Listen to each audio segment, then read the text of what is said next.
नमस्कार, मी स्नेहा. आपण पाहताय साम टीव्ही न्यूज महाराष्ट्र कॉलिंग या विशेष कार्यक्रमात तुम्हा सगळ्यांचं स्वागत. आज आपण जाणून घेणार आहोत एका विशेष संस्थेविषयी. ही संस्था आहे पुण्याची. संस्थेचं नाव आहे पुण्याची VDK facilities service private limited. या VDK ग्रुपचे संस्थापक आपल्या सोबत आहेत श्री विक्रम महादेव गायकवाड, तसंच श्री दीपक घनवटे सुद्धा आपल्या बरोबर आहेत, आपल्या स्टुडिओत आलेले आहेत. त्यांच्याकडून जाणून घेऊयात VDK फॅसिलिटीज सर्व्हिस प्रायव्हेट लिमिटेडच्या यशस्वी वाटचालीविषयी. पण त्याआधी या कंपनीविषयी थोडीशी माहिती जाणून घेऊयात. श्री विक्रम गायकवाड आणि श्री दीपक घनवटे यांनी दोघांनी मिळून ही कंपनी स्थापन केली आहे. हे दोघेही खरं तर मित्र आहेत. एका कंपनीत ते दोघे नोकरी करत होते, मात्र कोणत्याही प्रकारची व्यावसायिक पार्श्वभूमी नसताना देखील नोकरीतून आलेल्या अनुभवातनं शिकून एक मोठं स्वप्न या दोन्ही मित्रांनी मिळून पाहिलं आणि VDK फॅसिलिटीज लिमिटेडची स्थापना केली. तसंच या दोघांच्याही कल्पनेतनं ही कंपनी उभी राहिली आहे. आज मी तिला 30 पेक्षाही जास्त नगरपंचायती, महानगरपालिका, ग्रामपंचायती, नगर परिषदा यामध्ये VDK फॅसिलिटीज या कंपनीचे कर्मचारी कार्यरत आहेत आणि वेगवेगळ्या स्तरावर आपल्या सेवासुद्धा पुरवत आहेत. अनेक सेवा या कंपनीच्या मार्फत पुरवल्या जात आहेत. तर जाणून घेऊया या कंपनीविषयी. विक्रमजी, तुमचं स्वागत खूप खूप पुन्हा एकदा. दीपकजी, तुमचं सुद्धा स्वागत. खरं तर सुरुवातीला मला हे जाणून घ्यायला आवडेल की तुम्ही दोघेही एका कंपनीमध्ये, एका खाजगी संस्थेमध्ये कार्यरत होतात आणि त्यानंतर तुमच्या मनात कशा प्रकारे आकार घेतला या कल्पनेने? ॲक्च्युली आम्ही एका खाजगी कंपनीमध्ये जॉब करत असताना महाराष्ट्रभर फिरत असायचो, महाराष्ट्राच्या बाहेरही फिरत असायचो. आणि फिरत असता असता काही लोकांचे गावाकडून छोट्या मोठ्या कारणास्तव काही मुलांचे, शिकलेल्या मुलांचे फोन यायचे की बाबा तुम्ही इतक्या चांगल्या पोस्टवरती काम करतात, इतक्या चांगल्या कंपनीमध्ये काम करतात, तर जॉबसाठी काही संधी मिळू शकते का वगैरे अशा प्रकारचे अनेक मुलांचे फोन यायचे गावावरून. काही लोकांना आमच्या माध्यमातून आम्ही देऊ शकायचो जॉबचं काही गोष्टी, काही देता यायचं नाही काही लोकांना. त्याच्यामुळे मग आम्ही बाहेर फिरत असताना सतत विचार करायचो काहीतरी केलं पाहिजे, आपल्याला काहीतरी नवीन संकल्पना राबवली पाहिजे जेणेकरून अशा लोकांना आपल्याला काम देता येईल. अशा विचारातून आम्ही या संकल्पनेपर्यंत पोहोचलो की आपल्याला काहीतरी आता करायचं आहे. आणि 2 नोव्हेंबर 2018ला आम्ही संकल्पना सत्यात उतरवण्याचं ठरवलं आणि VDKची स्थापना केली. आणि खरं तर विक्रमजी, तुमच्यानंतर मी दीपक यांच्याकडे जाते. दीपक, तुम्ही दोघेही मित्र आहात. एकाच कंपनीत तुम्ही कार्यरत होतात, खाजगी कंपनीमध्ये, आणि नंतर तुम्ही स्वतः एक कंपनी काढावी हे तुम्ही ठरवलं. याचा अर्थ तुम्ही दोघेही एकमेकांना कुठेतरी क्लिक झाला असाल. नक्की काय विचार होता तुमच्याही मनात? साधारण कंपनी सुरुवात करायच्या अगोदर आम्ही 2012 पासून एकमेकाचे दोस्त आहोत. जवळपास 10 वर्षाचे आमची दोस्ती आहे. आणि एकमेकांशी दररोजचे असणारे अटॅचमेंट, बोलणं, एकमेकांशी जुळलेले विचार, ह्या विचारातून कुठेतरी विश्वासार्हता निर्माण होऊन आणि जो आमचा कंपनीचा मोटो होता, जास्तीत जास्त लोकांना रोजगार देऊन एक गुणवत्तापूर्वक सर्व्हिसेस आपण समाजासाठी पुरवायच्या, ह्या भावनेतून आम्ही कंपनीची सुरुवात केली. खरं तर यानंतर मी येते विक्रम यांच्याकडे. विक्रम, तुम्ही फॅसिलिटीज असं नाव दिलं आहे तुमच्या कंपनीला, VDK फॅसिलिटीज. म्हणजे नक्की कोणत्या प्रकारे कुठली सेवा पुरवल्या जातात या कंपनीविषयी? ॲक्च्युली हे नाव देताना खूप विचारपूर्वक दिलं होतं. त्याचं कारण असं आहे की VDK facility services private limited याच्यामध्ये बेसिकली आम्ही वेस्ट मॅनेजमेंटवरती काम करतो, जे समाजात तुच्छ दर्जाचं लेखलं जातं त्या कामाला. की साधारण लोकांची अशी मानसिकता असते की आपल्या सकाळी घरामध्ये जो माणूस कचरा घेण्यासाठी येतो की लोक जनरली त्याला कचरावाला म्हणून बोलवतात, परंतु प्रत्यक्षात जर पाहिलं आपण तर ती व्यक्ती कचरावाली नसून आपण कचरावाले असतो. आपण केलेला कचरा ती व्यक्ती घेऊन आपला परिसर स्वच्छ ठेवत असते. अगदी या कामाकडे जनरली समाजामध्ये तुच्छ दर्जाने बघितलं जातं आणि या गोष्टीची खूप समाजाला गरज आहे, नीड आहे महाराष्ट्राला, देशाला. ह्या गोष्टी लक्षात घेऊन अशा सर्व्हिसेस आम्ही सुरुवात केली की ज्याच्यामध्ये वेस्ट मॅनेजमेंटचं कलेक्शन टू प्रोसेसिंगपर्यंत, हाऊसकीपिंग मॅनेजमेंट असेल, तुमचं एखादं छोटंसं बिल्डिंग असेल, वास्तू असेल, त्याचं मॅनेजमेंट असेल, त्याचं मेंटेनन्स असेल. त्यानंतर हळूहळू आम्ही वेगवेगळ्या क्षेत्रामध्ये जशा मार्केटमधून डिमांड येऊ लागल्या की लोकांची रिक्वायरमेंट जशी जशी येऊ लागली की जर तुम्ही ह्या प्रकारचं काम करू शकता तर आणि वेगळ्या प्रकारचं पण काम करू शकता का, त्या प्रकारचं स्किल लेबर लोक आहेत का. काही इंजिनियर लोकांचे आमच्याकडे अप्रोच झाले. त्याच्यातून हळूहळू सिव्हिलच्या कामाकडे आम्ही थोडासा कल घेतला. जसं की बिल्डिंग कन्स्ट्रक्शन असेल, रोड कन्स्ट्रक्शन असेल, गार्डन डेव्हलपमेंट असेल, या सगळ्या गोष्टीमध्ये हळूहळू काम करायला मी सुरुवात केली. खरं तर यानंतर मी दीपक यांच्याकडे येते. दीपक, खरं तर एखादी कंपनी जेव्हा आपण सुरू करतो सगळ्यात महत्त्वाचं असतं भांडवल आणि नंतर महत्त्वाचं असतात कर्मचारी कशा प्रकारे गोळा करायचे. तर हे कशा प्रकारे तुम्हाला जमलं? सुरुवातीला म्हणजे भांडवलाचा जो विषय होता, भांडवल आणि कर्मचारी. आता बऱ्याच ठिकाणी लोक जे आमच्या वरती विश्वास ठेवून बरीच लोक सुरुवातीला आम्हाला साथ दिली. बरीच लोक आमच्याकडं नवीन जॉईन झाली, त्यांनी आमच्यावर विश्वास ठेवला.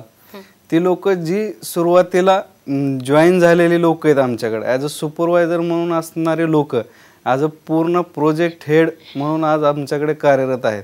म्हणजे जो त्यांनी आमच्यावरती एक प्रकारचा विश्वास टाकला होता तो त्यांचा जे त्यांचं मेन ऑब्जेक्टिव्ह होतं एखाद्या ह्याच्यात, तर ते त्यांचं पूर्ण फुलफिलमेंट झालेली आहे. आणि त्या ऑब्जेक्टिव्हला आम्ही आमच्या ऑर्गनायझेशनच्या माध्यमातून त्यांना एक बेस देऊन त्यांचं ओव्हरऑल डेव्हलपमेंट कशी होईल याबद्दल पण आम्ही व्यवस्थित त्यांची काळजी घेतलेली आहे. आणि भांडवलाचा जो विषय ते सुरुवातीला कुठलंही ऑर्गनायझेशन चालू करत असताना आणि आम्ही असे आमचे म्हणजे पार्श्वभूमी जी आहे, कौटुंबिक परिस्थिती आहे, आम्ही मध्यमवर्ग कुटुंबियातून आलोत. जे काय म्हणजे पैसे आपल्याकडे होते त्यातून सुरुवात केलेली कंपनी सुरुवात केली. ती एक थोड्याफार पैशात सुरुवात केलेली, नंतर कामं येत गेली आणि त्या पद्धतीने भांडवलाची व्यवस्था आणि मेन फायनान्शियलचं जे प्लॅनिंग आहे ते आमचे सर्व मान्य विक्रमजी गायकवाड यांचं फायनान्शियल मॅनेजमेंट जे आहे ते खूप स्ट्रॉंग आहे. त्यांचं म्हणजे प्रत्येक एक बजेटरी लेवलला मायक्रो लेवलचं प्लॅनिंग एक नंबर आहे. त्यामुळं आम्हाला आज तागायत कंपनी 3 वर्षाची झाली तरी आम्हाला कधीही पैशाची कधीच चणचण भासून दिली नाही सरांनी.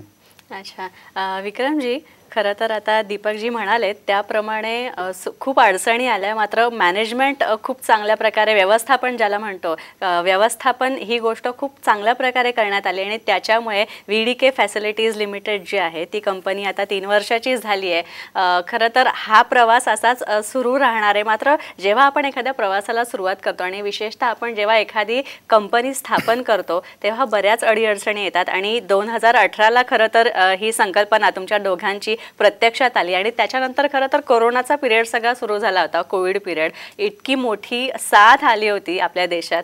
तर या साथीदरम्यान काय अडचणी आल्या?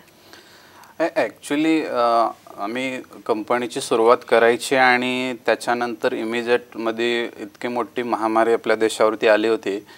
त्याच्यामधून मार्ग काढणं अतिशय कठीण होतं. परंतु कसं आहे, जर तुमचे प्रयत्न जर प्रामाणिक असतील तर कुठल्याही गोष्टीला अडचण निर्माण होत नाही, असं माझं वैयक्तिक मत आहे. आणि त्या पद्धतीने आम्ही प्रामाणिकपणे काम करत राहिलो, प्रयत्न करत राहिलो, नवनवीन टेंडर भरत राहिलो.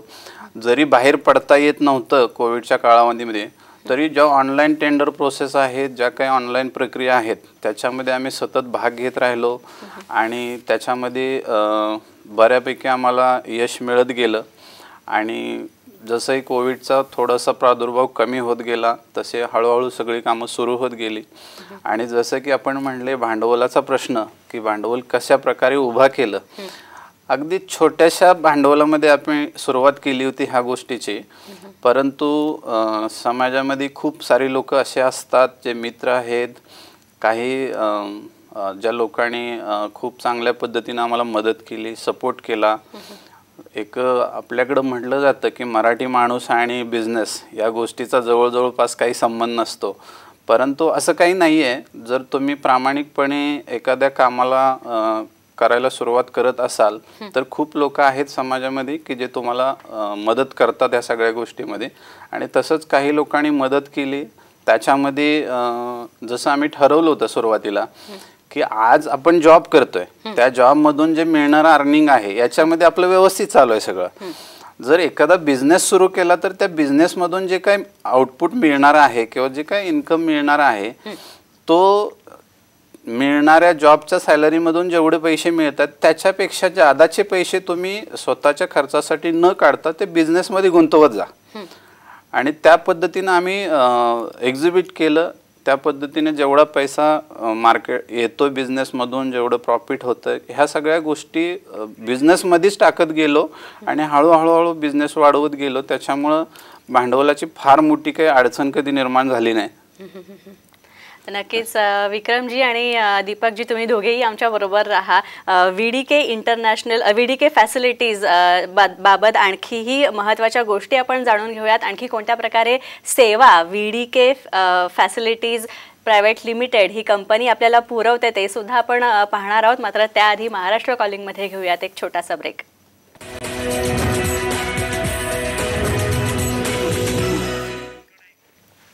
ब्रेकनंतर महाराष्ट्र कॉलिंगमध्ये पुन्हा एकदा आपलं स्वागत. VDK फॅसिलिटीज प्रायव्हेट लिमिटेड या कंपनीविषयी आपण जाणून घेतोय. या कंपनीच्या सेवा, सुविधा, तसंच कोणकोणत्या प्रकारे या कंपनीची वाटचाल होते, कशा प्रकारे या कंपनीची वाटचाल होते ते सुद्धा आपण जाणून घेतोय. आपल्याबरोबर आहेत या कंपनीचेच संस्थापक, सहसंस्थापक दीपक घनवटे.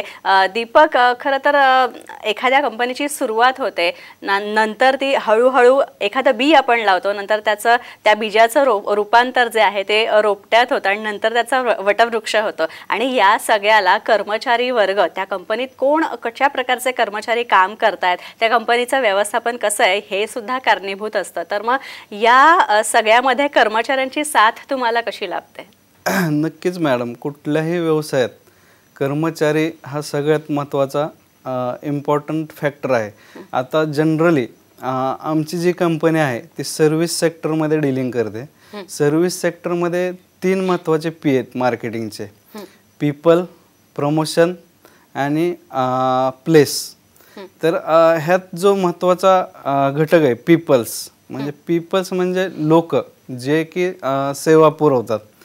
तर सेवा क्षेत्रात आम्हाला आमच्या लोकांची भरपूर मदत झालेली आहे. 2 सुपरवायझर आणि 25 कामगार पासून सुरुवात झालेला कंपनीचा प्रवास.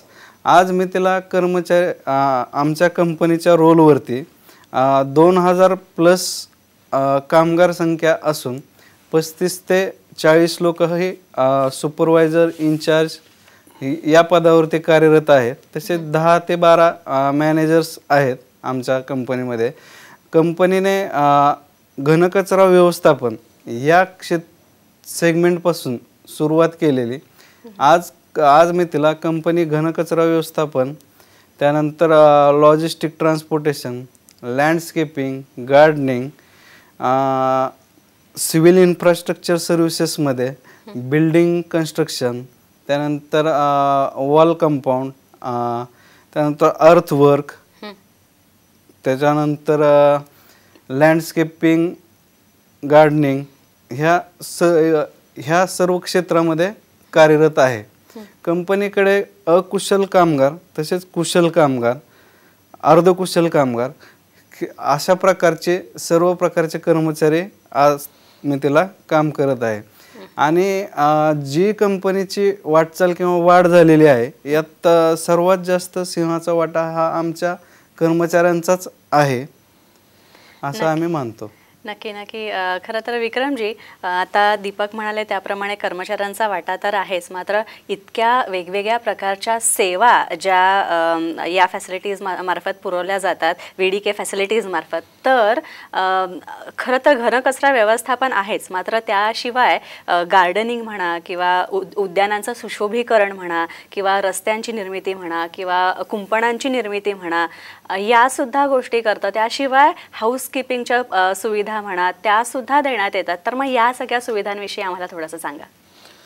हे बेसिकली या सगळ्या ज्या गोष्टी आहेत ना, ह्या मार्केटच्या रिक्वायरमेंट किंवा क्लायंटच्या रिक्वायरमेंटमुळं निर्माण झाल्या. बेसिक आम्ही सुरुवात घनकचरा व्यवस्थापनामधून केली होती. तो आमचा मूळ फॅक्टर होता किंवा त्याच्यामध्ये खूप मोठं काम करण्याच्या उद्देशाने आम्ही उतरलो होतो. परंतु हळूहळू मार्केटमध्ये ज्यावेळेस काम करत होतो, कामाची क्वालिटी आमच्या बघितली, सर्व्हिस उत्तम प्रकारची सर्व्हिस मिळू लागली क्लायंटला आणि त्याची गुणवत्ता टिकवून ठेवली होती आम्ही आणि आजही ती टिकवून ठेवलेली आहे. त्याच्यामुळं ऑब्वियसली क्लायंटकडून अशा प्रकारच्या ऑफर्स आम्हाला येऊ लागल्या की या प्रकारचं तुम्ही काम करू शकता का. तर त्या प्रकारचं काम करत असताना त्या त्या क्षेत्रातले एक्सपर्ट लोक आमच्याकडं जोडली गेली हळूहळू आणि ह्या सगळ्या गोष्टी बिल्डिंग कन्स्ट्रक्शन असेल, रोड कन्स्ट्रक्शन असेल, गार्डन डेव्हलपमेंट असेल, त्याचं मेंटेनन्स असेल, अंडरग्राऊंड ड्रेनेजमधलं काम असेल, या सगळ्या प्रकारच्या फॅसिलिटीमध्ये हळूहळू काम वाढत गेलं, लोक जोडत गेले आणि मेन म्हणजे या सगळी लोक जोडण्याचं कारण आहे की माझा कर्मचारी असेल, ग्राउंडवरती काम करतो तो कर्मचारी असेल किंवा तो माझा मॅनेजर असेल, सिनियर मॅनेजर असेल, हेड ऑफ द डिपार्टमेंट असेल, या सगळ्या लोकांना आम्ही एक फॅमिली कल्चर दिलं आहे त्याच्यामध्ये. कारण एक फॅमिली म्हणून आम्ही त्याच्याकडे बघतो. मग कितीही अगदी रस्त्यावरती साफसफाई करणारा कर्मचारी जरी असेल तर त्याचा तो आमच्याकडे टिकून कसा राहील किंवा तो कंपनीबरोबर प्रामाणिकपणे काम कसा करेल, तर त्याला त्याच्या फॅमिलीची असेल, त्याची स्वतःची असेल, तुम्ही अशी एक सुरक्षा दिली पाहिजे की ते आम्ही प्रोव्हाइड करतो त्यांना. त्यांचं हेल्थ इन्शुरन्स असतील, त्यांचे ESIC असेल किंवा बाकी ज्या त्याला ज्या फॅसिलिटी मिळाल्या पाहिजेत, ह्या सगळ्या फॅसिलिटी आपण प्रोव्हाइड करतो. त्यावेळेस त्याला एक सिक्युरिटी निर्माण होते की बाबा VDKमध्ये माझं लाईफ सिक्युअर आहे, माझी फॅमिली सिक्युअर आहे. ह्या गोष्टीचा ज्यावेळेस त्याच्याकडे कॉन्फिडन्स निर्माण होतो, ऑब्वियसली तो माणूस आपल्याकडं लॉंग टाईममध्ये काम करतो आणि हे सगळे फॅमिली मेंबर्स आहेत माझे आणि ते अतिशय उत्तम दर्जाचं काम करत आहेत. म्हणून मी आज इथं बसून तुमच्याशी सगळा संवाद करू शकतो आणि त्याच्यामुळं आज VDKचं जे काही नाव मार्केटमध्ये आहे ते फक्त आणि फक्त या सर्व लोकांचं आहे. त्याचबरोबर आम्ही रात्रंदिवस बाहेर फिरत असतो, दोघेही आम्ही कधी कधी बाहेर असतो. त्याबरोबर ऑफिस सांभाळणारी जे आमचे लोक आहेत, ऑफिस स्टाफ आहे, तेही लोक खूप मनापासून, म्हणजे मला सांगायला आनंद होईल की लोकांनी कधीही विचार केला नाही की जी माझं ऑफिस रात्री 9-9, 10-10 वाजेपर्यंत सुरू असतं, ते कधीही एका शब्दाने न विचारता लोक काम करतात. त्याचबरोबर माझी फॅमिली असेल, सरांची फॅमिली असेल, आम्ही पूर्ण वेळ बाहेर थांबतो, खूप कमी वेळ देता येतो फॅमिलीला, मुलांना. आता लास्ट टाइमला म्हणजे माझ्या मुलीचे 10वीचं वर्ष होतं, पण अख्ख्या वर्षामध्ये मी तिला 10 दिवस सुद्धा देऊ शकलो नाही वेळ. तर त्यांचंही अगदी मनापासून आभार मानलं पाहिजे फॅमिलीचं, मुलांचं, कारण त्यांचा जो वेळ आहे तो हा वेळ सगळा मी बिझनेसमध्ये दिलेला आहे आणि त्याचं एक फळ कुठंतरी म्हणून हे आज VDKचं रोपटं वटवृक्षात रूपांतर झालेलं दिसतं मार्केटमध्ये. पुढचा प्रश्न मी दीपक यांना विचारते. दीपक, खरं तर आता हळूहळू हे VDKचं रोपटं जे आहे ते आपण वाढतंय असं म्हणूया, मात्र आता पुढचा पसारा आणखी वाढला कंपनीचा, तर या VDKचा पसारा वाढत असतानाच आणखी पुढची खूप मोठी आव्हानं जी आहेत ती कंपनी समोर असणार आहेत. तर त्याला पेलण्यासाठी, त्याला सामोरं जाण्यासाठी ही कंपनी कशा प्रकारे तयारी करते? आता जसं की आपण सांगितलं, म्हणजे कंपनीची बेसिक जी सुरुवात झाली तर ते मेन काही ऑब्जेक्टिव्ह आणि काही छोटे छोटे गोल्स असे आम्ही सेट करूनच प्रत्येक जे एखादी ॲक्टिव्हिटी असेल किंवा टास्क असेल तो एक चॅलेंज म्हणून आम्ही स्वीकारून तो कसा अचीव करता येईल या दृष्टीने आम्ही सुरुवातीपासून त्याच्यावरती काम करत आलेलो आहोत. म्हणजे अगदी साधं कुठलं जरी काम असेल तर तो एक आपल्यासाठी एक गोल सेट करून त्याच्यावरती मग त्याचं प्लॅनिंग, तो अचीव कसं करायचा आहे, त्याच्या सब ॲक्टिव्हिटी काय काय असणार आहेत आपल्या, ते असं पूर्व नियोजित आणि प्री प्लॅनिंगनुसार आम्ही करत आलेलो आहोत आजपर्यंत. त्याचप्रमाणे जसं की तुम्ही आत्ता सांगितलं की आत्ता आपलं वेडिकेचं एक छोट्याशा रोपट्यापासून एक वटवृक्षात रूपांतर झालं आहे. तर भविष्यात येणारा हा वटवृक्ष कसा पेलणार आहात, तर मी आपणास सांगू इच्छितो की जसं आजपर्यंत आमच्या लोकांनी आमची कंपनी, आपली कंपनी चालवलेली आहे, इथून पुढेही त्याच पद्धतीने कंपनीची वाटचाल असणार आहे. त्याच्या जे स्ट्रॅटर्जीज असणार आहेत, प्लॅनिंग असणार आहेत, ते मॅनेजमेंट आणि आमची लोक हे व्यवस्थितपणे पार पडतील हे अशी अपेक्षा आहे. तसंच कंपनीचे जी आमचं हे होतं, टार्गेट होतं, म्हणजे पहिल्या 3 वर्षात ॲटलिस्ट 2000 लोकांना तरी आम्ही रोजगार देणार, ते ऑलरेडी आम्ही अचीव केलेलं आहे. आता नेक्स्ट इयरसाठी जे टार्गेट आहे आमचं, येणाऱ्या 2022-23 मध्ये कंपनीच्या पेरोलवरती कमीत कमी 5000 लोक आमच्या पेरोलवरती असणार आणि आम्ही 5000 लोकांना रोजगार देणार, याबद्दलचं आम्ही चॅलेंज घेतलेलं आहे. नक्कीच दीपक, धन्यवाद या कंपनीविषयी आम्हाला माहिती दिल्याबद्दल. तसंच विक्रम गायकवाड, तुमचे सुद्धा आभार. तुम्ही आमच्या स्टुडिओत आलात, तुम्ही दोघंही आलात आणि इतकी सुंदर माहिती आणि इतक्या सुंदर सेवा ज्या आहेत त्या कंपनीबाबत ज्या पुरवल्या जात आहेत कंपनीमार्फत, त्याबद्दलची माहिती आम्हाला दिलीत. आमच्या कार्यक्रमात आलात, आमच्या स्टुडिओत आलात, त्याबद्दल तुमच्या दोघांचेही आभार. यानंतर इथेच थांबतोय महाराष्ट्र कॉलिंगमध्ये. नमस्कार.